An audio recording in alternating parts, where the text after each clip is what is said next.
Opération mobilisation de l'électorat à quelques jours du premier tour. Les deux principaux candidats ont misé sur des meetings de très grande ampleur ce week-end. Vincennes pour François Hollande, la place de la Concorde pour Nicolas Sarkozy.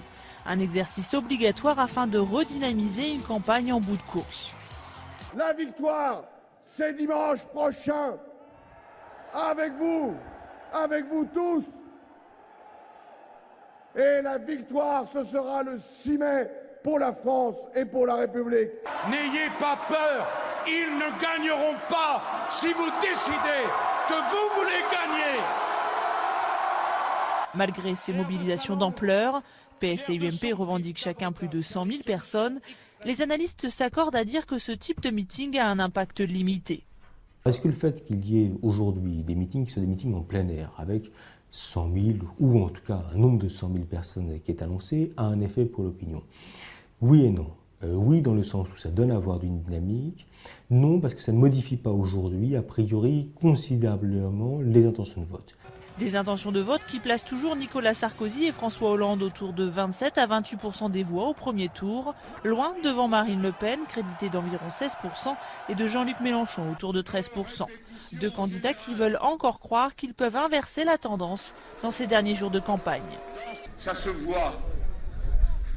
Nous écrivons une page de l'histoire de la gauche. Nous sommes la renaissance de cette gauche.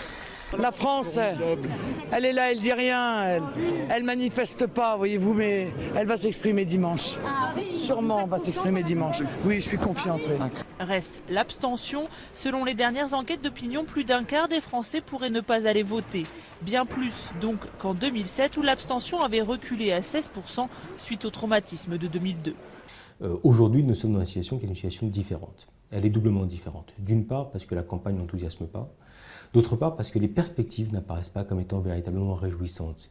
Et les deux principaux, entre guillemets, candidats, en tout cas ceux qui sont en tête des intentions de vote, ne donnent pas à voir d'une modification profonde de ce que sera la société française après leur élection. Bordeaux pour François Hollande jeudi, Nice pour Nicolas Sarkozy vendredi, dernier grand meeting des deux principaux candidats avant le premier tour. Jean-Luc Mélenchon tentera lui de mobiliser une nouvelle fois les foules porte de Versailles à Paris jeudi soir.